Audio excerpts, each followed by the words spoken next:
Good morning for those of you who are in Australia, and good evening for those of you who are in North America and in other parts of the world. Welcome to this seminar on public health at the forefront of social change, 25 years of gun control since Port Arthur. My name is Joel Negin. I'm the head of the School of Public Health at the University of Sydney. Before we begin, I'd like to acknowledge the traditional owners of the lands on which we meet. For me, here on the main campus of the University of Sydney, as the Gadigal people of the Eora Nation, I pay my respects to elders past, present, and emerging, and express my privilege and honor to be continuing tens of thousands of years of learning and education on these lands here. The seminar today is brought to you by the School of Public Health at the University of Sydney and by the Public Health Association of Australia. I would like to thank them for their ongoing partnership and their ongoing leadership across the public health sphere in Australia. We have a world-leading group of gun control experts with us today to help us reflect on the policy response after Port Arthur, the impact of that response, where we are today, and the future of firearm control and injury prevention. Welcome to everyone who has joined from Australia, US, Canada, and beyond.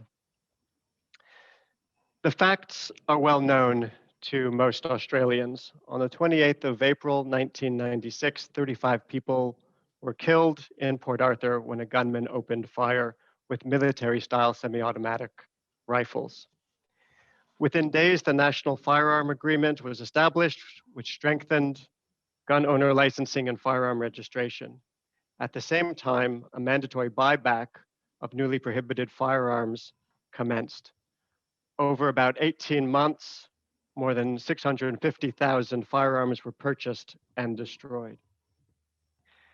We have four amazing speakers who will each speak briefly in reflection about the policy response post-Port Arthur, what has happened since, and what is ahead of us.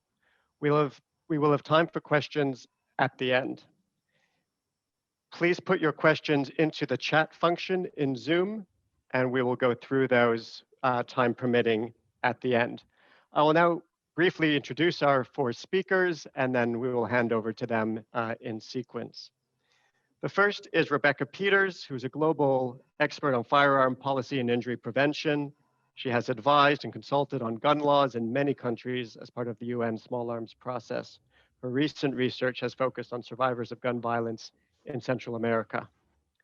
Adjunct Associate Professor Philip Alpers is the founding director of gunpolicy.org, a global project of the Sydney School of Public Health, which compares armed violence, firearm injury prevention, and gun law across 350 jurisdictions worldwide. He's been accredited to the United Nations Small Arms Program of Action since 2001 and works actively with United Nations and other multilateral bodies in these efforts. The Honourable Dr. Andrew Leigh, Member of Parliament, the former Professor of Economics at the Australian National University. He was elected to the House of Representatives in 2010 and re-elected 3 times since. Deputy Chair of the Standing Committee on Economics and a member of the Australian Labor Party. And finally, evening his time, Professor David Hemingway, who's Professor of Health Policy at the Harvard School of Public Health and Director of the Harvard Injury Control Research Center. He's written widely on injury prevention, articles on firearms, violence, suicide, child abuse, motor vehicle crashes, and more. He headed the pilot for the National Violent Death Reporting System, which provides detailed and comparable information on suicide and homicide.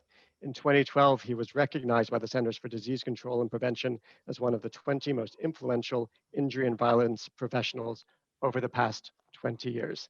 Thank you very much all for joining. I'd like to hand over now to Rebecca Peters. Thanks, Joel, and g'day, everyone. I'm going to do a sort of rapid recap of where we were, what was happening back then. I'll just share my screen. Yes. Okay. So I'm going to tell you what came before, and my colleagues will talk a bit more about the results. So before Port Arthur, before the massacre, this is, Australians will know this, but since a lot of our participants are overseas, Australia, we were a country of 18 million people, and we had what was we considered to have a lot of guns. Our problem was twofold. One was that the laws were different in every state, which is the same situation as in, for example, the US, but also that in some states, those laws were very permissive. So some states, for example, you got a gun license and it lasted for a lifetime. It was never reviewed. Some states, semi-automatic weapons were banned for in the general population, but some states allowed them. Some states required registration of all guns and some didn't. So that was the situation that we were faced with. And at the time, we had a rate of gun deaths of about 3 per 100,000, which was lower, obviously, than the US, but pretty high among other developed countries. Something that was very important was that people who used guns in violence overwhelmingly had no criminal convictions. And I've highlighted that because our laws in those days were based on this old logic that if you didn't have a criminal conviction, then you could have a gun. It was like we waited until you had already been labeled as a convicted criminal before our law said you couldn't have a gun.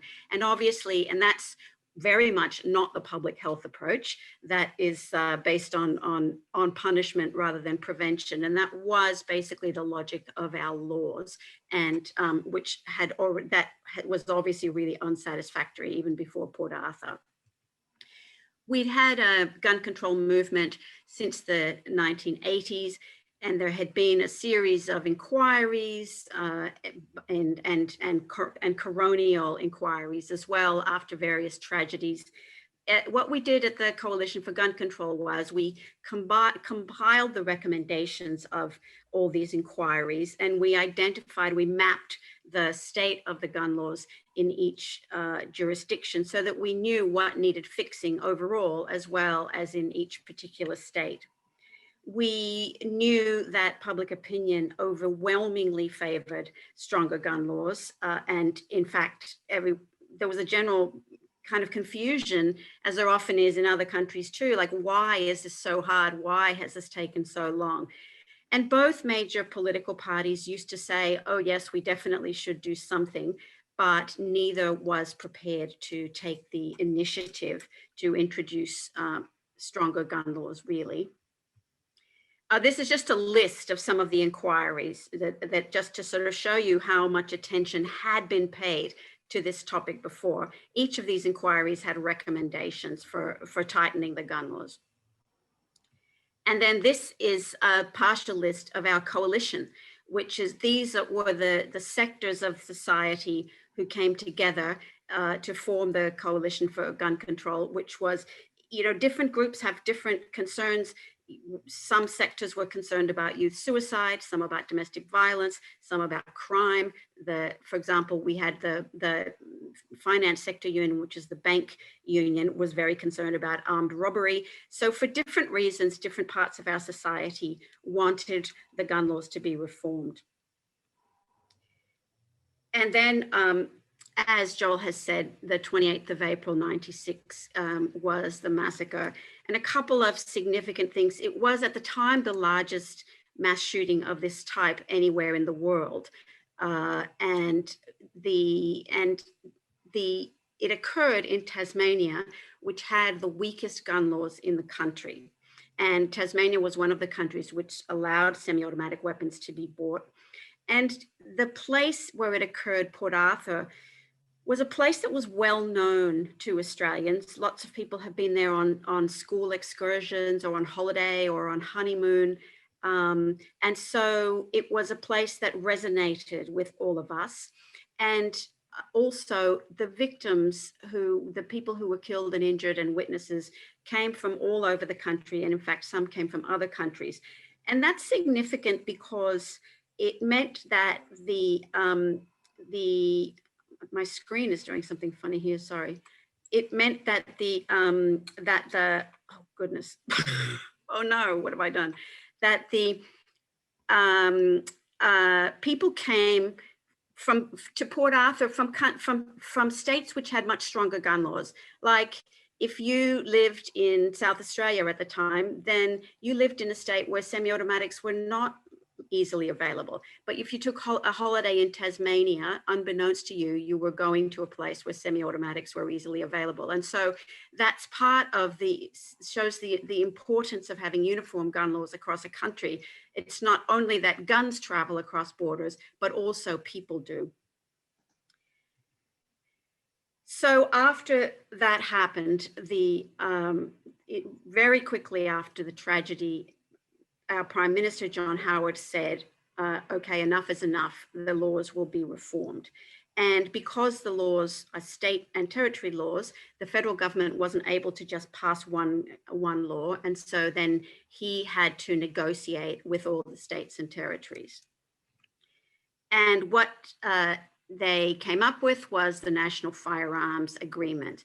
And this is a list of the main elements of that agreement, which included a ban on semi-automatics. And an important thing was that it banned all aspects of it. So if you had a semi-automatic and you decided not to hand it in because you didn't want to comply with the law, it meant that you couldn't get it repaired anymore. It meant that if you fired it and people heard semi-automatic gunfire, they knew there was an illegal weapon being fired. So a comprehensive ban it meant that even people who might have chosen not to comply with the law were limited in the extent to which they could keep on making use of semi-automatic weapons.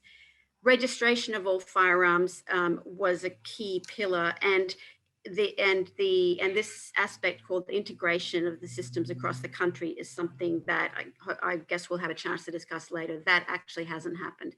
So the different categories of licenses and firearms, recognizing that the there's a difference between a gun that might be used for shooting rabbits and a much higher power gun that might be used for another purpose. And people who applied for a gun license had to prove a genuine reason for each gun. That meant just because you qualified to own a gun for shooting rabbits didn't mean that you would be able to buy a much higher powered gun.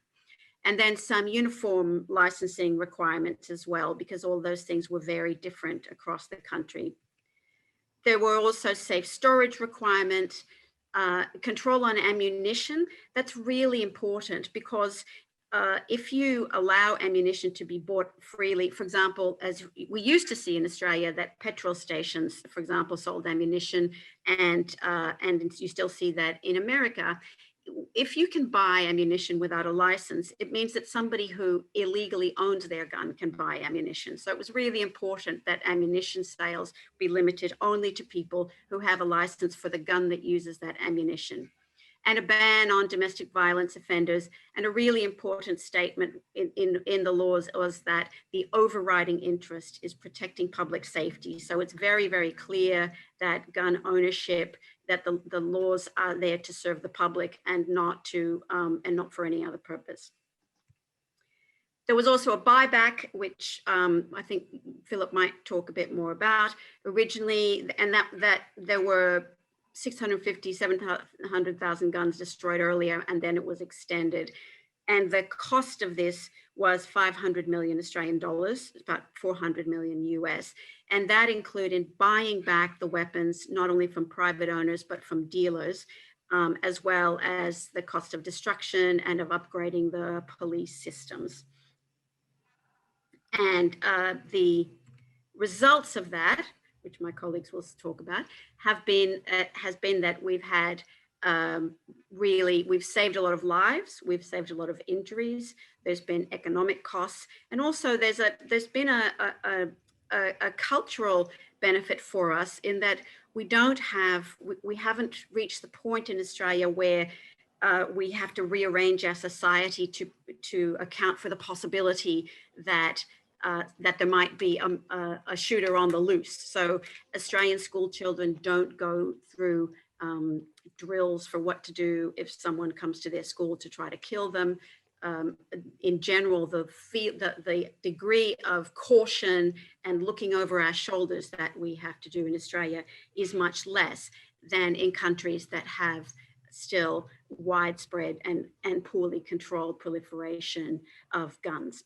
So that's my sort of rapid survey of where we were. Oh, an important point is the reason why the National Firearms Agreement was able to be reached so quickly was because of the work that had been done before, that we had all these inquiries that had been held. You know, often there's an inquiry in the report, you think, oh, it's just sitting on a shelf.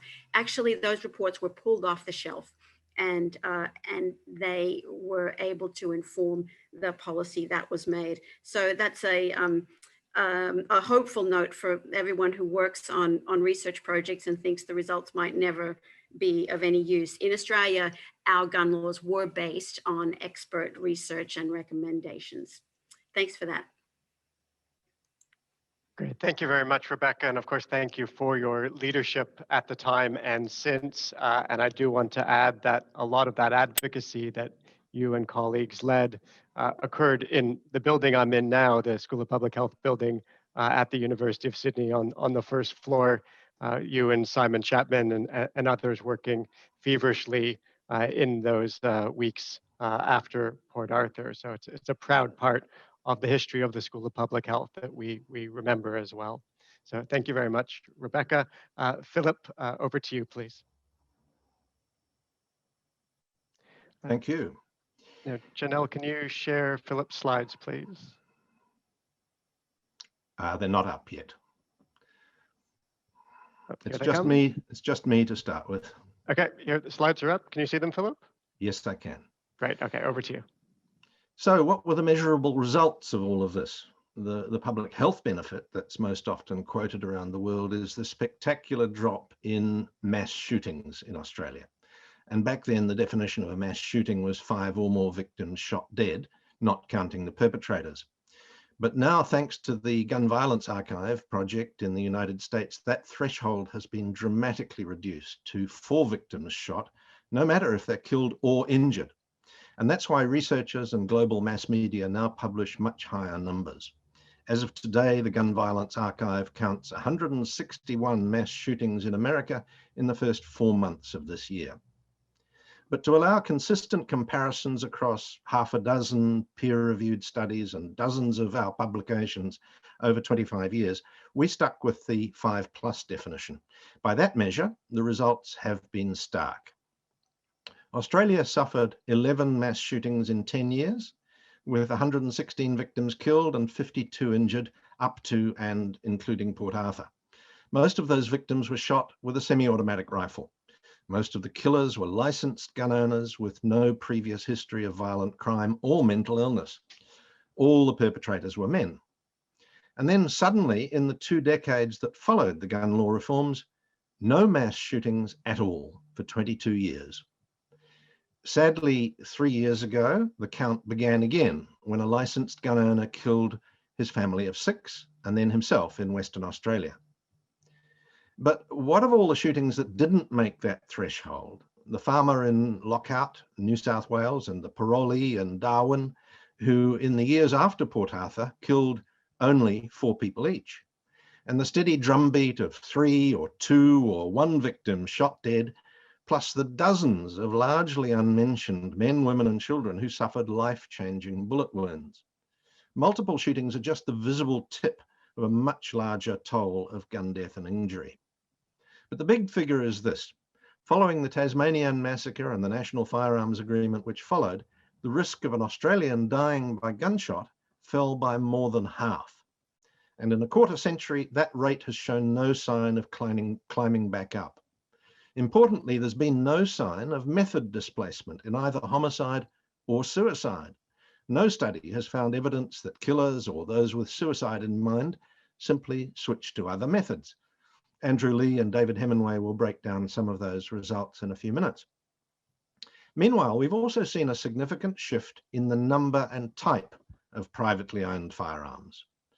First, there was the national buyback of semi-automatics, and then the federal handgun buyback, along with scores of smaller state and territory voluntary gun amnesties. By 2015, Australians had destroyed well over 1 million guns, or nearly a third of the country's civilian firearms. And the cost? A one-year Medicare levy of 0.2%, which was collected about $15 from each taxpayer. Now, to add perspective, a similar effort in the United States would require the destruction of 90 million firearms. In the years since Port Arthur, that's the big spike to the left, more than 1 million single-shot guns have been imported as replacements. But because the country's population also increased, today Australians still own 25 fewer guns per capita than they did in 1996. This year, the country also had its highest ever number of registered firearms. At gunpolicy.org, you'll see our count of 3.5 million guns registered to 868,000 licensed owners. That's more than 4 firearms per licensed gun owner, which is not at all unusual. Different types of firearm are used in different ways. But the standout result of the research that we publish today is that the proportion of Australians who hold a gun license has fallen by 48%.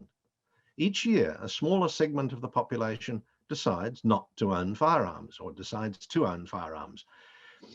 In 1997, the year after the Port Arthur massacre, Australia had 6.52 licensed firearm owners per 100 population. By 2020, the proportion had almost halved to 3.41 licensed gun owners for every 100 people. But this doesn't mean that Australians own fewer guns.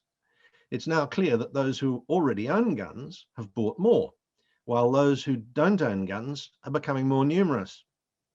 One international poll, the ICVS, confirmed this by showing that the proportion of Australian households with a firearm fell by 75% over 2 decades. Other speakers today can focus on the politics, but one of our studies reveals a perverse and unintended consequence of John Howard's reforms. The gun laws in each state and territory now guarantee a multi-million-dollar income stream to Australia's pro-gun lobby. To qualify to get and to keep a firearm license, many thousands of shooters are now compelled to pay an annual membership fee to a shooting club. The Sporting Shooters Association of Australia, for example, has 400 clubs. Since the National Firearms Agreement, their membership has shot up from 50,000 to nearly 200,000. Just 7 of the SSAA's biggest branches have declared income of $20 million and net assets of $34 million. And that's because the NFA guaranteed the country's national pro-gun lobby group an uncapped income in perpetuity from a government tax on shooters. Now, it's not hard to see war chests like that being used to try and roll back Australia's gun laws. Finally, how has the National Firearms Agreement itself fared in the past 25 years? Well, from day one, no Australian state or territory fully complied with the NFA. All of them ignore the nationally agreed ban on gun ownership by under 18-year-olds. They go down to 10 years old. In Western Australia, there is no age limit for a child handling a gun on a firing range. The NFA also prohibited gun silencers, whose main advantage is to criminals.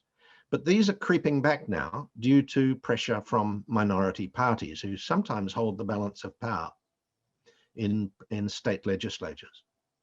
So semi-automatic and other rapid-fire weapons and their ammunition are now actually easier to own in some states than they were back in 1996. In summary, the pillars of the NFA do remain solid, but there is never-ending pressure to weaken the public safety provisions that were agreed in 1996.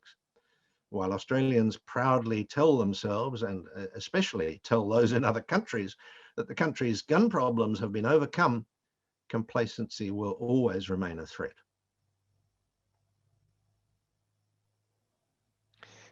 Thank you very much, Philip. That was a great overview of successes and challenges ahead. I know it's always difficult to summarize 25 years in 10 minutes, but I think you've done a tremendous job at that. Thank you. Our next speaker. Dr. Leigh, over to you, please.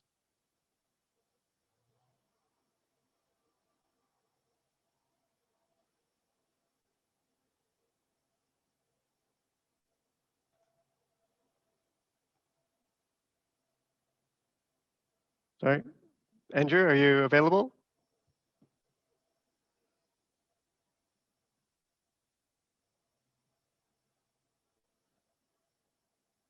He might have popped out. David, should we switch to you if you don't mind? Sorry to disrupt the order. Sure. Thank you. Janelle, can you please share David's slides? Hello. Oh, sorry. Hi. I'm Andrew, sorry. This is Nick from Andrew Leigh's office. I'm very sorry, Andrew's just indisposed for a moment. If you could shift the order, that would be great. Yes, no problem at all. Thank you. David, over to you. Janelle, can you Sure. share David's slides? Thank you. So briefly, I'm just going to talk about the evaluations because I read over and over different versions of the recent RAND evaluation of the evaluations of the NFA. Next slide. And it may be because I'm a curmudgeon as I'm getting older, but collectively the evaluations to me are disappointing and I think most evaluations in the gun area to me are somewhat disappointing. A big reason is because reading the evaluations, there's sort of often little theory or discussion about what should be expected in any sort of disaggregate way if the NFA were effective. But basically, people would do what I always tell my graduate students not to do, which is find data and start running regressions as rapidly as possible. Next slide.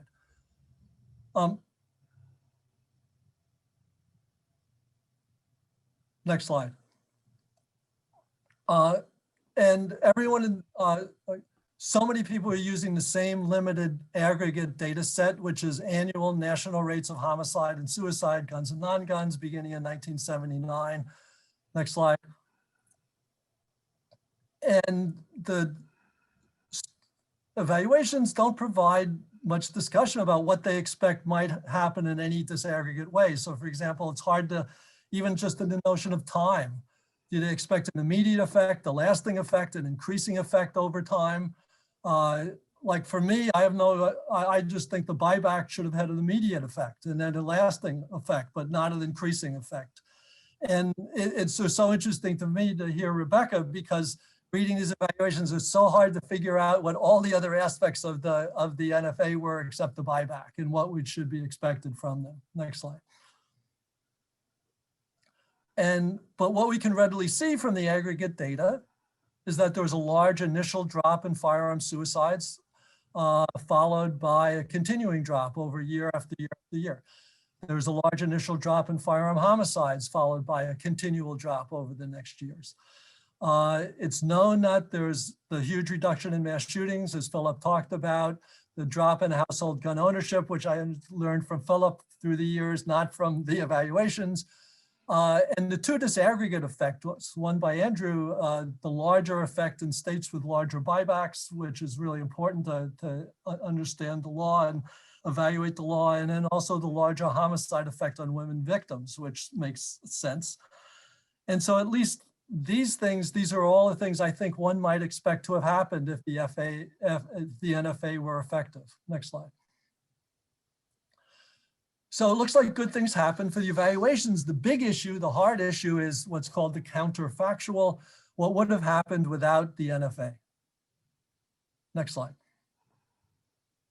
Now, I just want to talk about a few individual studies, and because they were annoying to me. So one of the four types of things that annoyed me to some extent were a lot of the evaluators argued that firearm fatalities had been decreasing, which they had. So they assumed that these decreases would continue. And it's like, all right, that's fine, but there should be at least some discussion about why the trends were decreasing, and no one seemed to know or care. And why then the trends would continue to decrease, and there's no explanation. I can tell you, living in the United States, homicide doesn't continue to decrease down or up for very long periods. Suicide doesn't always do that either. One of the things about this is that almost all began in 1979, and a strange year to begin. There wasn't clear why they picked that, but if you want to have a strong trend, that was the year to pick, because 1979 was the highest year for firearm suicides and the third highest year in a 64-year period for firearm homicide. So you see a great downward trend if you begin there. Most ignored the fact that Victoria already had big buyback, and ignored other laws which could have been a reason for the trend, which would matter. Next slide. What was the trend? One study assumed that the absolute death rate would have continued to fall at the same absolute rate. And so what that means is there are 5 deaths per population in one period, followed by 4 deaths per population in the next. That the guess would be not that there would be a continuing 20% reduction, but that in the next period there would be 3 deaths per population, and then 2 deaths per population, and 1 death per population, which is an ever increasing percentage. And so that by 2015, the counterfactual was that Australia would be free from all firearm deaths. And the conclusion, not surprisingly, was that Australia was no safer with the gun buyback than it would have been with the counterfactual, when the counterfactual would have been incredible were it to be true. Next slide. A comparable headline would be, here's the evidence in the United States for infectious diseases. And if you can see, beginning in 1900, it was very high, 800 per 100,000, and it went down and down and down. If it continued in a straight line, the first use of penicillin didn't seem to have any effect on that trend. And the Salk vaccine, if anything, made the trend worse. Because basically, if you believe in this sort of trend, you would have argued that by 1960s, the United States would have been free forever from infectious disease deaths, which makes no sense. Next slide. Some studies searched for and were unable to find a structural series break. They couldn't find a 1-year structural break, significantly larger than some other 1-year declines at the NFA. But the notion was that somehow the NFA was some law passed in January 1 of 1996 and had an immediate effect, a full effect right then. Instead, it was begun in the middle of 1996, it had some effect in 1996, a continuing larger effect you would expect in 1997. But if you look at the first year before the buyback compared to the first year after the buyback, you had this incredible rate of decrease in firearm deaths by over 56%, far more than any other 3-year period. So trying to find a 1-year break seems to make no sense. Next slide. Other people, and they've do this in the United States all the time, say, all right, here's a law that affects firearms. The counterfactual is what's happened to non-firearm deaths. And it's sort of a heads I win, tails you lose, because if firearm deaths are going down, which you hope from the intervention, if non-firearm deaths go up, the notion is, oh, there must be substitution. They're just substituting one kind of problem for another type of method. If non-firearm rates go down, the claim is that the third variable caused both to decrease. But either way you look at it, there's always the conclusion that the law has to be ineffective.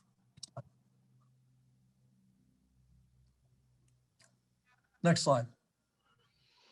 And this is what the RAND summary decided in some sense. It said, oh, the studies find significant reductions in non-firearm suicides, calling into question whether it was the NFA or some concurrent events that led to the reductions in both firearm and non-firearm suicides.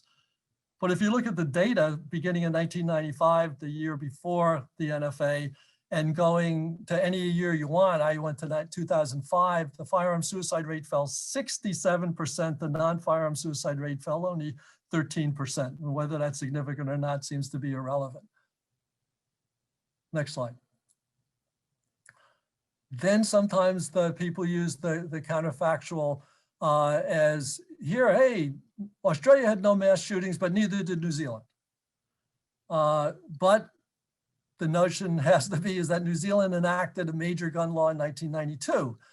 The counterfactual is not supposed to be what happened to Australia compared to what if it had passed the New Zealand type law, but what happened to Australia if it had done nothing. Next slide. So looking at all the evaluations, it seems like everything that an optimistic gun control advocate in 1960 hoped would happen probably seemed to have happened. There seems to be, reading all the evaluations, there really is no alternate explanation for the large reduction in gun deaths, except that there had been a downward trend previous, which we don't know why it happened, which would have continued or accelerated, and we don't know why that would have happened. But if you can believe the world would have been great without doing anything, maybe, but there's no explanation. Next slide. The harder question is, did the NFA lead to a reduction in overall suicide and overall homicide? And the reason that's much harder is because compared to the United States, where most suicides and 3/4 of all homicides are gun homicides, and reducing that, you'd expect to have a big effect on homicide and suicide. In Australia, you started out with a low firearm suicide rate, a low firearm homicide rate, both of which halved, but that is not going to necessarily have a huge effect on overall suicide and overall homicide. There's lots of reasons to think that lowering the firearm suicide and firearm homicide should reduce overall suicide and overall homicide, but it's hard to show in a good evaluation. Next slide. And finally, I'll just say that, again, we in the United States, or at least some of us, are always so jealous of Australia about your gun situation. Here is firearm deaths in high-income countries. Japan, Korea, and United Kingdom do much better than you do, but they have no guns at all, basically. Among countries with guns, Australia does incredibly well. And there at the very, very bottom of the list is my country, which is quite sad. And I'll stop. Great, thank you very much, David. There's been a lot of discussion and reports about whether the National Firearm Agreement had a significant impact. And I think what you've outlined there challenges those critiques. And ultimately, that key question that you ask, if policymakers in 1996 had mapped out what they hoped would have happened in the 20 or 25 years subsequent, I think what we've seen in terms of the reductions of firearm deaths and suicides and gun ownership would have been viewed as success. And methodologically for us in public health, these natural experiments are always challenging methodologically, but I think you've mapped out an important way forward for us.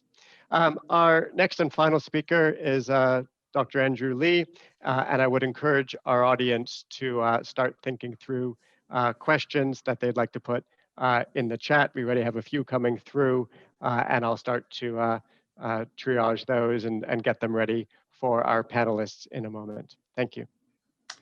Terrific. Thanks, Joel, and thanks for the opportunity to speak on this panel. I'm coming to you from the lands of the Ngunnawal people today. I acknowledge the elders past and present. Dara Nuna, Dara Ngunnawal, Yungu, Nalamanyan, Dunimanyan, Ngunnawal Wari, Dara Wari, Dindi, Wangarlin Jinyin. And acknowledge any Indigenous participants in our Zoom conversation today.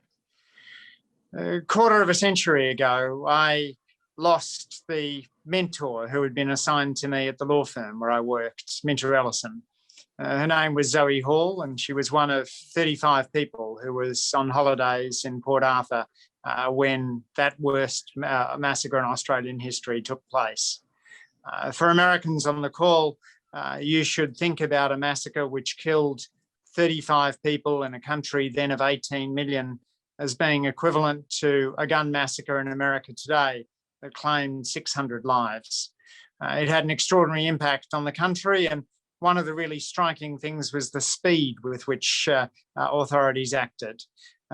Rebecca has spoken about the work that had been done by public health experts in a preparatory sense beforehand, but it is striking that even before all the bodies had been laid to rest, just 12 days after the tragedy, police ministers from states and territories were meeting to discuss tightening Australia's gun laws.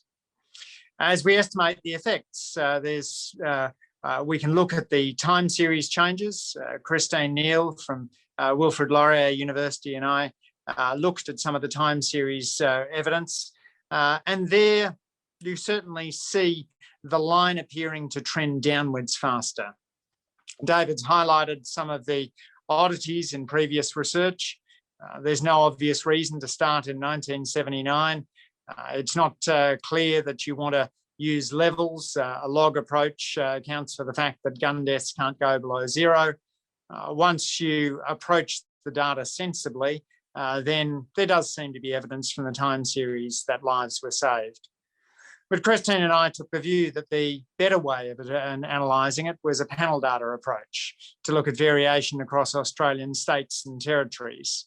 And when we did that, we found that in the jurisdiction where the most guns per capita were brought back, Tasmania had a much larger fall in both gun homicides and gun suicides than other jurisdictions. Conversely, the jurisdiction with the smallest number of guns per capita were brought back, the ACT, had the smallest fall in gun homicides and suicides in subsequent years. That panel data analysis takes out the impact of overall trends, so it can't be said that there was some secular change affecting homicide and suicide. What have we learned from it? Well, the United States now has 7 times as many guns per capita as Australia, 29 times as many gun homicides, 10 times as many gun suicides. So it's pretty clear that our country, which has more guns, also has more gun deaths. It's also important to see the importance of political leadership. Howard and Fisher probably paid a political price in the 1998 election, but their legacy includes the gun buyback. We have a sporting shooting culture in Australia, but we've also managed to save a huge number of lives through the National Firearms Agreement. So I think it's marked as an extraordinary success in Australian public policy. Joel, I know we've got lots of conversations on the chat, so let me wrap up there and look forward to the conversation.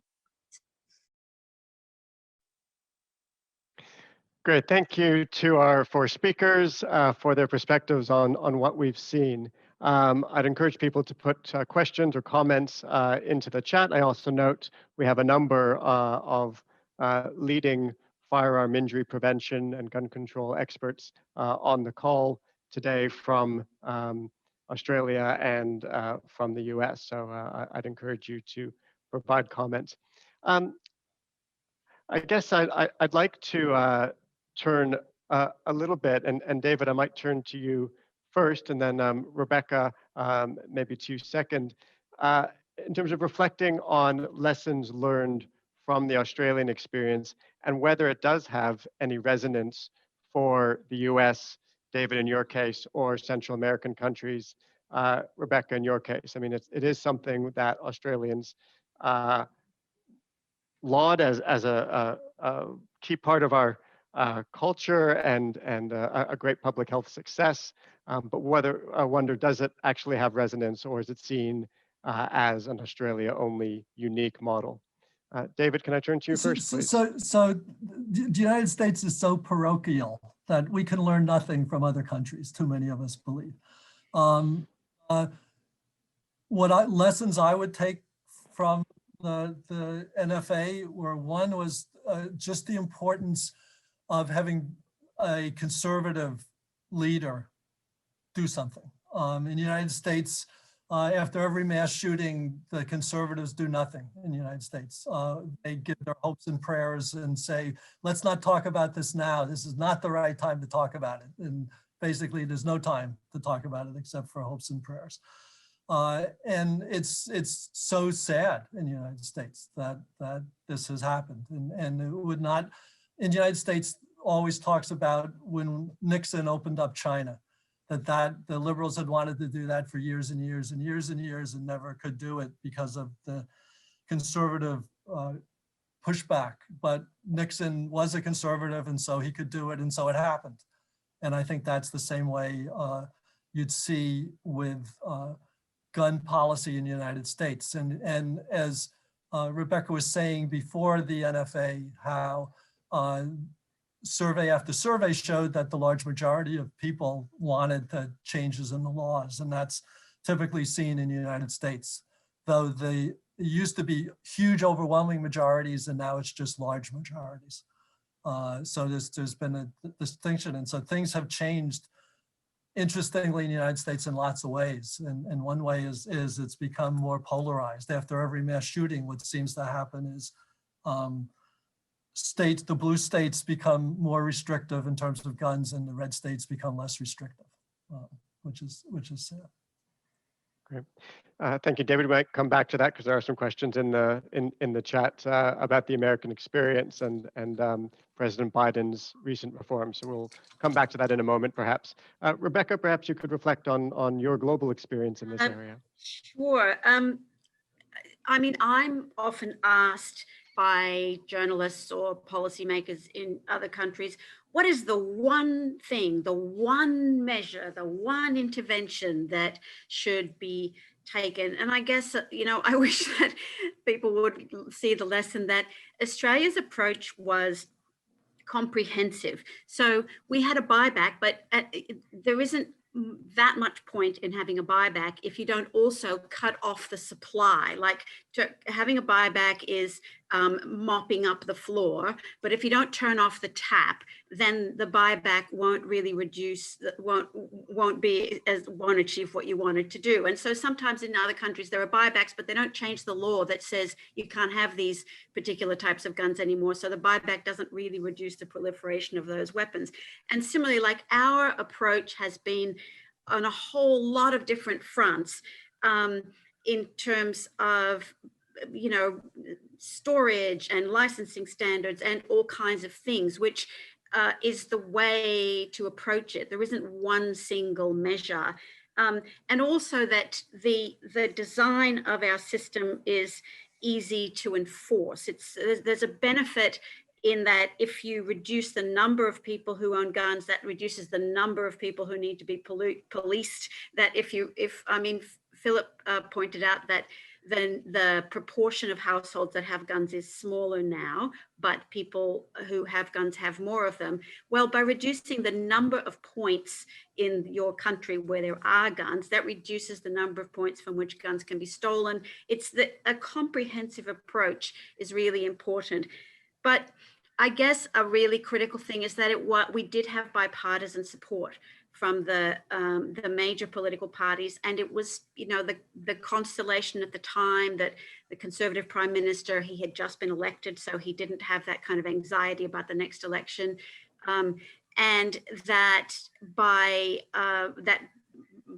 agreeing, since both major parties said we're supporting this, it left the gun lobby, which always threatened politicians will campaign against you. It left them with sort of nowhere to go, or a lot less of a place to go. And I just so wish that that bipartisan approach could be taken. I think that's what would make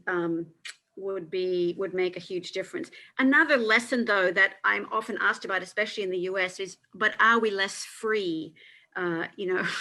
People sometimes say, oh, well, America could never do something like Australia because Australians are less free. And honestly, all of you Americans who are watching, come to Australia after COVID and have a look, because we have a lot of free. We are free. We're no less free. We're more free. We don't have to go through these amazing amount of security everywhere. And people are not less free at all. And so it's not a trade-off of personal liberty for public safety. Great, thank you, Rebecca. Yeah, I think we're getting a few points in the chat about the comprehensiveness component that you've also referred to there at the beginning. Philip, there's a question I'll start with you. Panelists asking future issues for gun laws and policy in Australia, and a provocative one to start with, perhaps. If you could change only one gun policy setting in Australia, what would it be? I'm not sure I'd want to change any one gun policy setting because it might throw the whole lot out of whack. What we've got is not the tightest gun laws in the world. You know, Singapore, China have the death penalty. We don't have the toughest handgun laws in the world. The UK bans them totally. What we have is a comprehensive, holistic suite of gun laws that goes all the way from one end to the other. And that's the key, as Rebecca said. I mean, it's like saying that, you know, what's the one thing that would save lives on the roads? Oh, seatbelts. Yeah, but all the other things as well. Think about all the other things we did, the airbags, the road calming, the drunk driving laws, and even things like moving power poles away from the edge of the footpath, the sidewalk, so that they were further away from cars and were harder to hit. We did 1,001 things to reduce the road toll, and that's what we've done with what we've tried to do with gun control. Great, thank you. Rebecca, I guess looking at Australia now, what do you think some of the challenges are that we're facing currently? Well, as Philip mentioned, no jurisdiction implemented the original agreement 100%. And so there are there are some sort of gaps there. But also, and the most important thing is that the absence of a good communication between the states and territories in terms of their licensing and registration systems.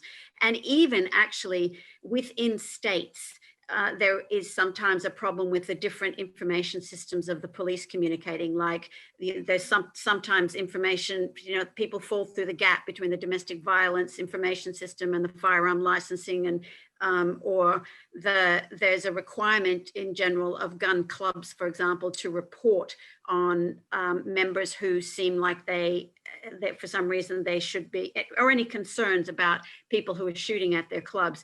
And recently we've seen some signs that isn't seamless enough. So I guess that's my main concern, is that there isn't good enough communication between, and it's an effect of, you know, when in the moment although the National Firearms Agreement said here are the points that your laws should hit, but there wasn't a requirement. The states didn't pass the same law. We have some different areas of law in Australia where the states have passed identical laws, and therefore it's very easy to tell when some state is varying, but that wasn't the case, and I wish that we had done that. So it means, so for example, silencers were agreed to be a prohibited weapon, but a couple of states have now backed away from that and are making silencers available.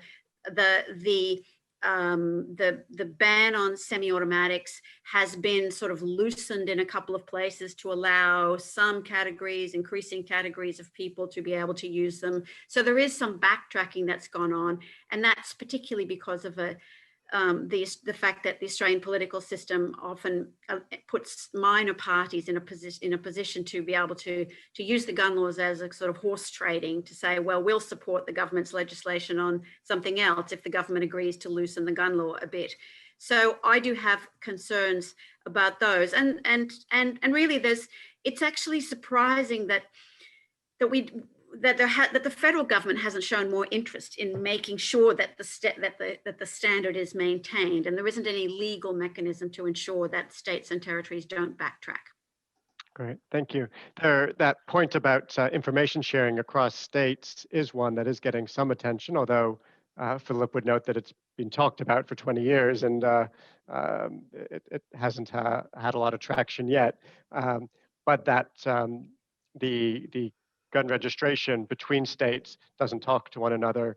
Different systems, some are paper-based, some are not. And so anytime a firearm moves across a state border, there are gaps in that system, and that has been abused in certain situations. Philip, go ahead. I did come up with one other thing that would be a good idea, and that is ammunition-specific licensing. As Rebecca mentioned, if you can get ammunition for a gun and you've hidden a gun, as many guns have been hidden in Australia, the shooters have actually created a thing called the grey market by not declaring 260,000 guns, according to the Australian Criminal Intelligence Commission. And so those are guns that are sitting out there, not necessarily in the hands of career criminals, but just waiting to be misused or stolen or whatever. Maybe they won't be misused, which would be really good. But if you can't buy ammunition for an illegal assault weapon, then you cannot fire it and you cannot use it. And yet we don't have this yet. And that would be one advance that would, I mean, it's very simple to put it on your license, the categories of arm that you're entitled to own. And then you go to a dealer, you simply cannot buy ammunition for a category of arm that you do not own. So that's one improvement that could be made. And I note we have emergency room doctors on this call from America who I'm sure would have strong views on ammunition and types of ammunition that are available and the impact they have on injuries and death as well. There's a question, David, I guess around that methodological issue that you raised, noting that Rebecca, well, all of you, framed the NFA as a multi-pronged intervention. Do you think that certain components of the agreement may have interacted and combined in a synergistic way to influence the results? Is there any value in trying to tease out certain components of the intervention and assessing their impact, or can we only ever look at it as a suite of policy change? I would think it would be really useful to look at specific interventions or to try to look at some combination of interventions. Again, the problem isn't that it's bad to look at just aggregate. It's just the notion is that was mostly the only thing that was looked at. I've looked at a lot of evaluations in motor vehicles, and if you're going to do an evaluation, say, of seatbelt laws, then you don't just say, all right, here's seatbelt law, what was the effect on traffic deaths? Because that's, so many things weren't affected by the seatbelt laws. Pedestrians aren't hardly affected by seatbelt laws, nor bicyclists. The rollovers may not matter, fire deaths may not matter with seatbelts, but there's so many things. What you want to do is look at, all right, in the instances where the seatbelt might matter, was there an effect? And you can really see that in sort of in all the areas when we had collapsible steering columns for the first time. Then you don't look at bicycle deaths. You look at just driver deaths, and you look at driver deaths in frontal collisions or 45-degree angle collisions. You don't look at rollovers, and you don't look at a lot of things because that's all noise. And so what I was really wanting to see a little bit more in the firearms area, not just in Australia, but in the United States too, is, all right, here's the law. What exactly do we expect to happen? How do we expect it to move? How is it being implemented, and what is going to happen? So for example, in the United States, there's this notion now that cap laws really matter, because there's been self-evaluations, one that we did. But then you want to look at, I'll say, that's one piece of evidence, but how does this law work? Well, first people have to know about the cap law, which basically says if your gun is, if you don't store your gun well and a minor gets it, a young person, and hurts themselves or others, you're liable, and which should be. But one of the things that would have to happen is you would have to know that such a law existed, and you would have to change your storage patterns. And in the aggregate, it looks like maybe something really big happened. But when you look at step by step, it doesn't seem, people don't know there's a law, people haven't changed their storage patterns. So it's like, the law probably did not have this effect that we think it had. And Oh, sorry. sorry, I'm done. Just on that, one of the difficulties also with evaluation is a real lack of data in Australia. Like it's pretty much impossible to get information about, you know, how often or how many times or in what circumstances is someone denied a license to buy a gun or to buy either the license or the purchase. How often are licenses removed from people and what happens when they are and what are the reasons. And so we aren't able to get information about the operation of the law. And it's interesting to know how many people have a license, but it would be very helpful to know how many people how many people couldn't get a license and other things like that. It's just been really almost the only thing we have in Australia is deaths, how many people were killed. And there just isn't really a culture of data in that regard. So I mean, I think that more and more as I get older and older, think that data are so important. And I always tell my graduate students, to do a good study, you have to have the data. But what I'm really decided to push in my old age is that what at least researchers should begin doing is, if we don't have the data, really emphasize why we don't have the data, what data we really need, how to push for the data. Because it's not just good enough to say the data don't exist, so we can't do the studies. Everybody should be pushing for the kinds of data we really need and why. And that would be incredibly helpful. Data. Years ago, I wrote this book of success stories in injury and violence prevention, and in all of them, data actually really mattered. I was so pleased, and often analyses matter. But without data, you don't know what's going on. Yeah. Great, thank you. I do want to turn a little bit. We inevitably in these types of seminars and discussions about gun control, we talk about homicide. We talk about violent death. But as has been noted, although not emphasized, both in America and in Australia, well, certainly in Australia, more than 2/3 of firearm deaths are suicide. And we don't talk enough about firearm suicide. In Australia, the data that we're looking at, that Philip and I have looked at, shows high rates of firearm suicide, and particularly among older men living in rural and remote areas. I was wondering, Philip or any of the panelists, if you want to just comment a little bit on suicide and how we might change the narrative around gun control from being one all about mass shootings, understandably, but starting to shift to understand the suicide question and to start to think where we might intervene there. Well, I have a little battle with almost every reporter who rings, and quite a lot of them ring. And what I always say is, do you realize that 70% of gun deaths have nothing to do with crime? They are suicides and unintentional shootings.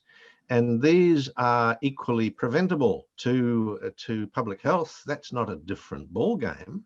That's the same. That's the same instrument. It's the same, almost the same vectors. It's suicide should be as preventable as we know gun homicide is preventable. And so, to me, the gun is to gun violence as the mosquito is to malaria, and it's that. I mean, that's too simple, but it is a part of our argument. Always has to be, let's stop people killing people with guns, even if it's themselves. And I think it's extraordinarily important to get that conversation into the national awareness. One aspect of, the difficulty with the suicide among that older male demographic, especially in rural areas, is often they are people who do qualify, to have a gun. They have a genuine reason. They're farmers or whatever, so they own their guns legally. They comply with the law. And so but still, part of an important reform in our laws was the clear inclusion of a role for health and mental health professionals. So in the past, it was a bit unclear for whether, for example, the family doctor. If the family doctor knew that there was depression or financial trouble or alcohol abuse in the family, it wasn't really clear whether the family doctor, and who might be concerned about the fact that they were about guns in the house, it wasn't clear what they could or should do. And now our laws make it really clear that certain categories of helping professions are able, and in a couple of jurisdictions, I think actually obliged to report concerns.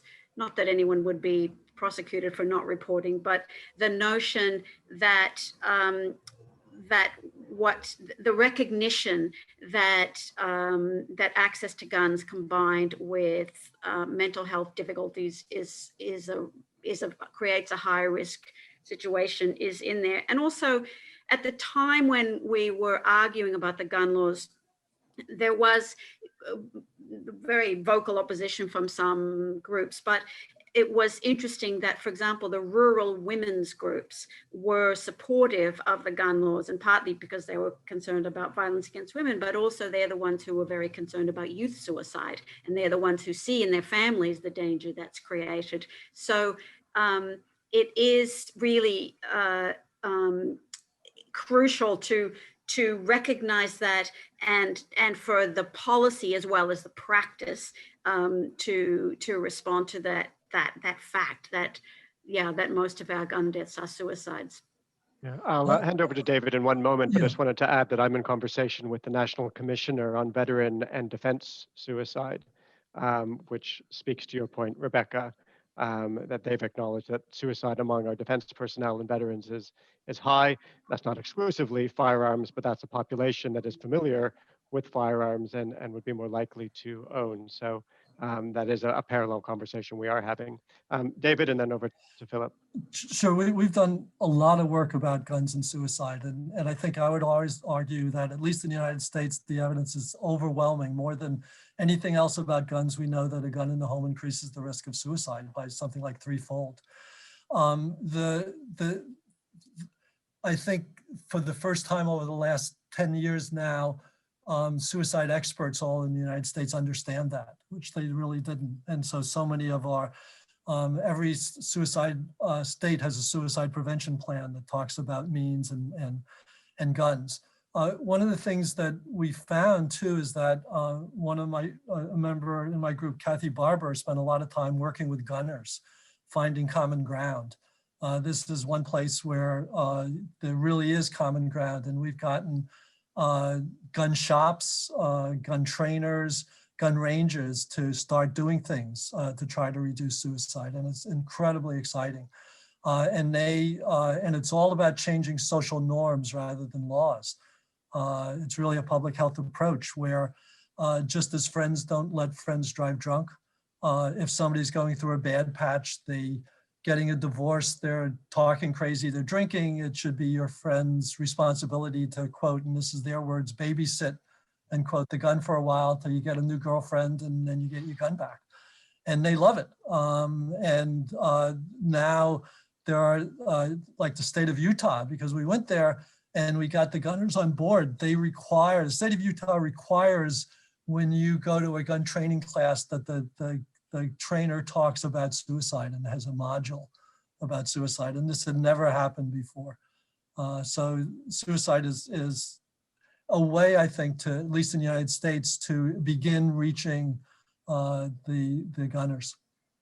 Great. Thank you, David. Philip?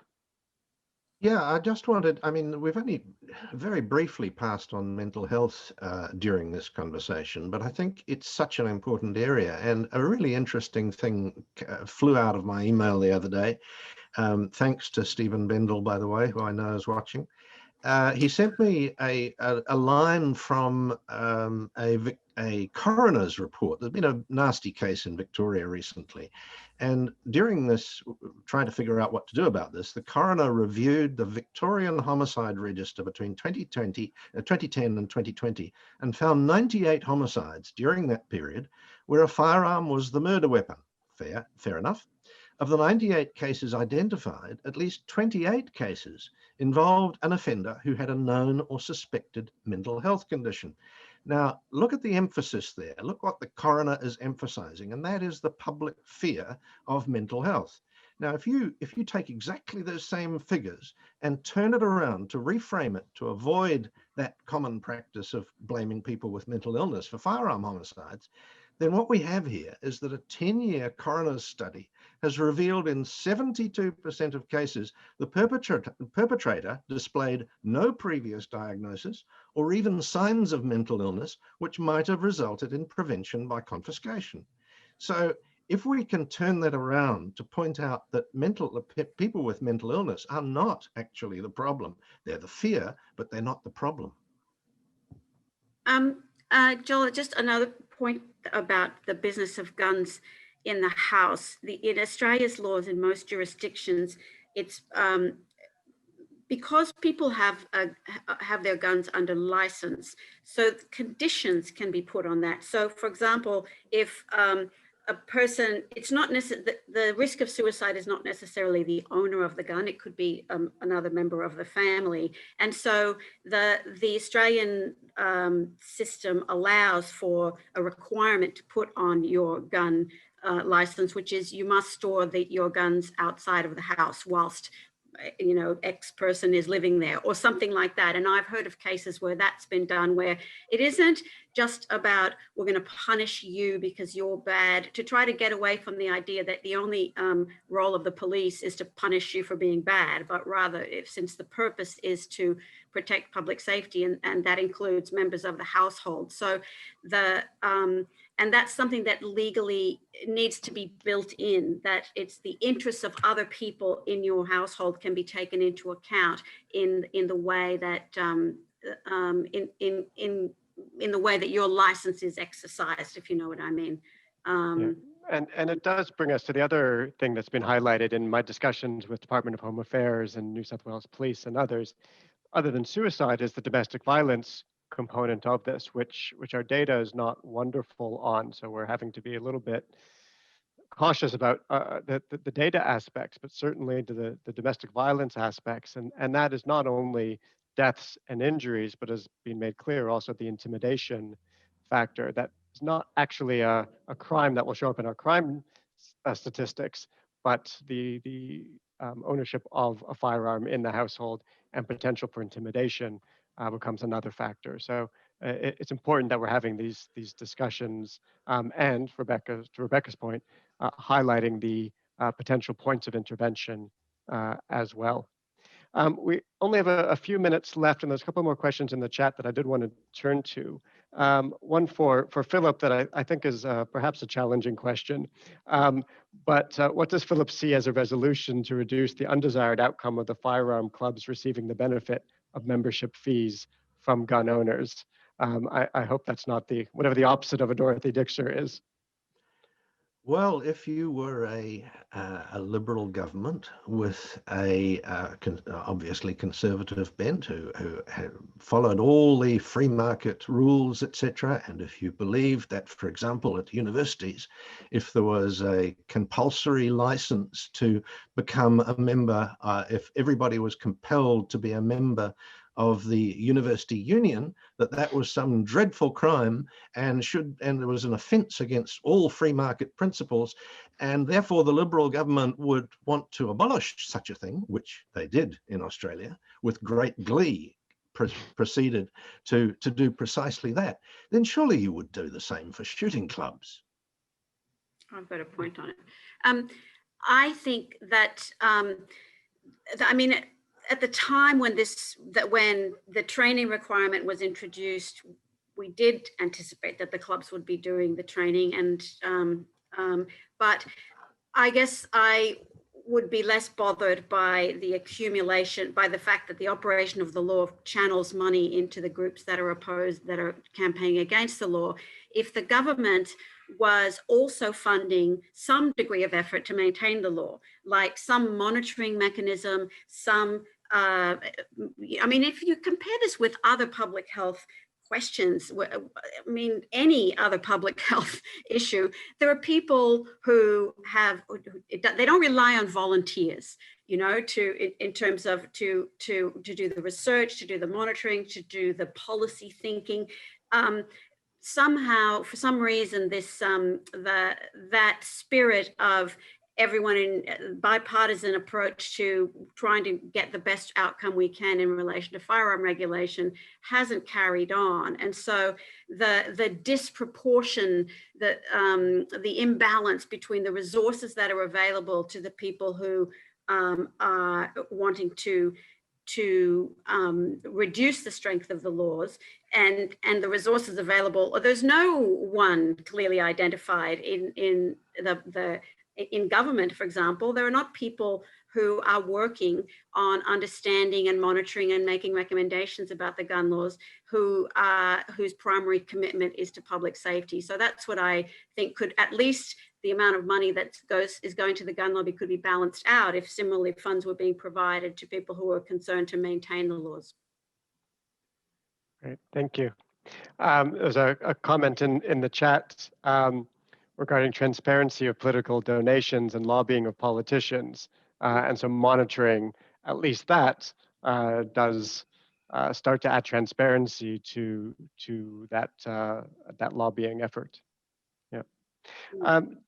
David, there was a question for you from one of our American viewers about what has been the impact in the US of the suppression of research data generation over many years related to gun violence and death documentation. You highlighted the importance of data, but of course there's been a very active effort right. countered. And successful effort.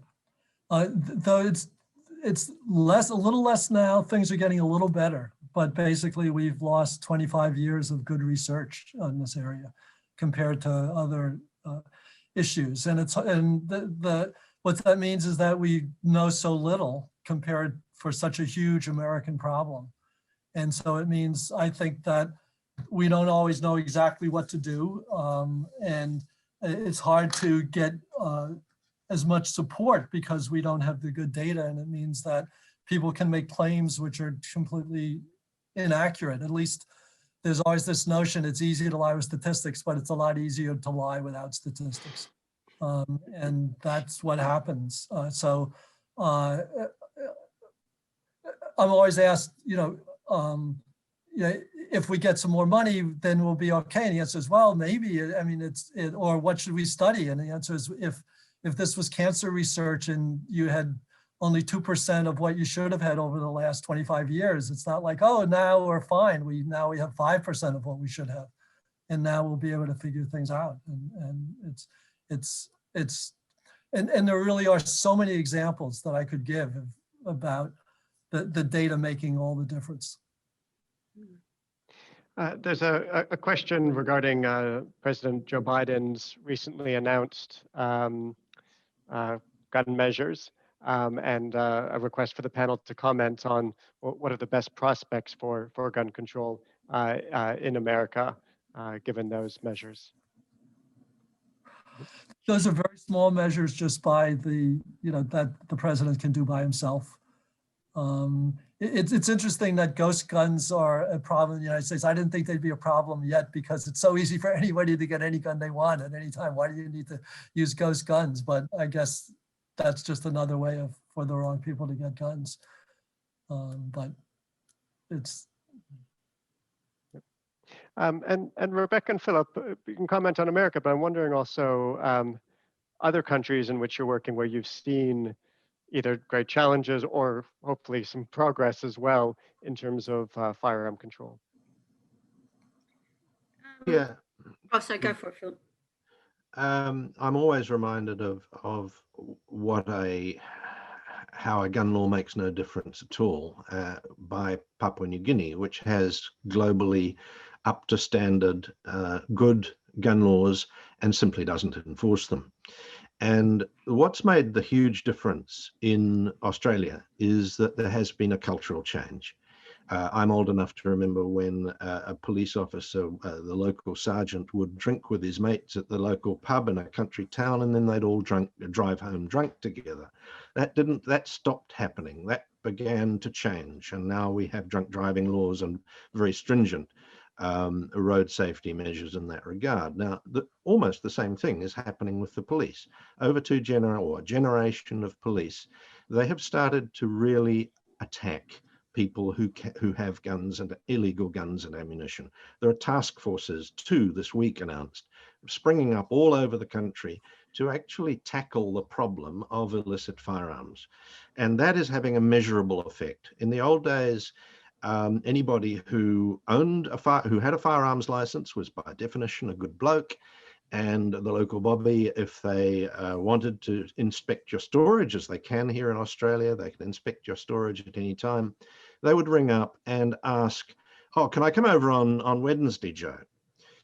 Now what they're doing is knocking on doors without warning, and what they're discovering is that there is such a very high level of non-compliance, of illegality, of submachine guns, of illegal ammunition, all sorts of things on the premises of enthusiasts, people who call themselves law-abiding gun owners until they're blue in the face, but who then who are only law-abiding until a law comes along they can't abide. And it's that blindness to the fact that gun owners, lawful gun owners, are actually part of the problem. And the proportion of particularly mass shooters who are lawful gun owners is very, very high. It's a majority. And yet here we still have all of these people saying, "Oh, well, I'm a law-abiding sporting shooter." Well, you wouldn't say to a traffic cop, "Oh, hang on, I'm a law-abiding driver." You have to have some balance here, that shooters are not a distinct species of people who should be treated differently. They are just like us. They are us. And we need to treat people with guns in the same way that we would treat people with other lethal objects like cars. Rebecca? Well, thinking about other countries, and there is a lot of interest around the world in strengthening gun laws, and as you mentioned, the UN small arms process, that through the UN countries are trying to advise each other, coordinate with each other. One problem is that many countries, the countries where the most gun violence is, are in the developing world, in the global south, and so their capacity for enforcement, as Philip has mentioned with PNG, is really, really dismal.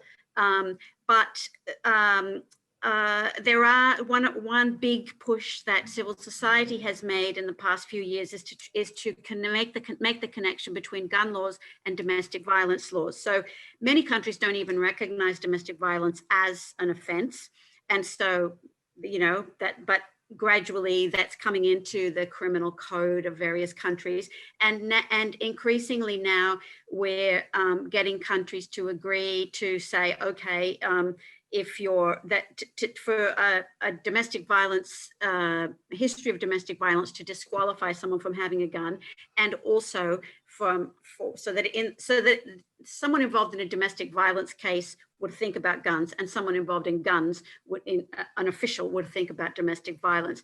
So in Latin America, we are increasingly managing to make that connection. Also, in parts of Africa, I mean, the problem is always the lack of enforcement, but the general trend across the world is to have stronger regulation, and as technological change is making it possible to actually improve that enforcement as well. Great. Thank you. There's one final question, and Simon, I'm not sure if you're willing to pipe in, because it actually was directed to you. I think I have to unmute you.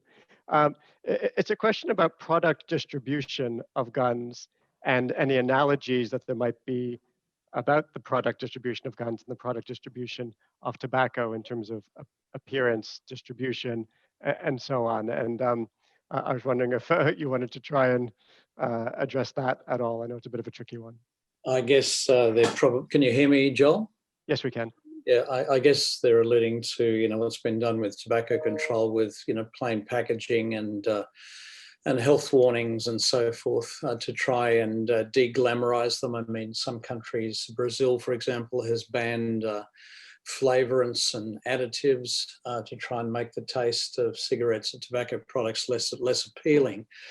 I have to say that this is a whole new area, you know, for me to contemplate that there might be a kind of a division of gun control research which would look at how to make guns as least attractive and appealing as possible, if that's what the questioner is asking. David, I don't know, or Philip, do you know the answer to if there's any work in that area? All I know about is pink guns for women.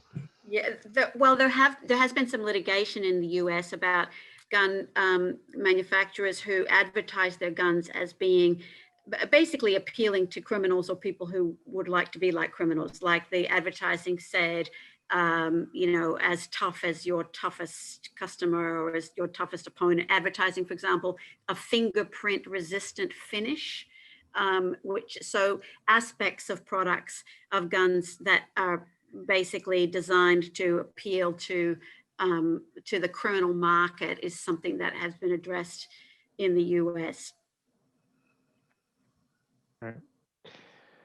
Thank you. So we've covered quite a bit of ground over the course of this hour and a half, from mass shootings to gun policies to how do you measure the impact of the NFA, to suicide, to domestic violence, to the appearance of guns, to distribution. There's obviously a lot of challenges in this area.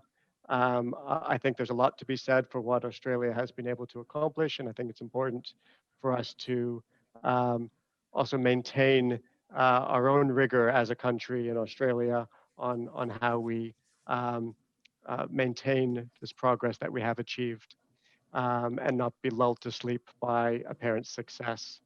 I'd like to thank David and Rebecca and Philip and Andrew, who had to pop off earlier, for another engagement. Thank you for spending your time with us. Thank you to David and to everyone who's called in from America for spending your evening with us.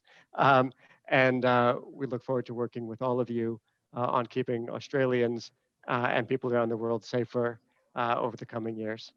Thank you very much, and have a good day.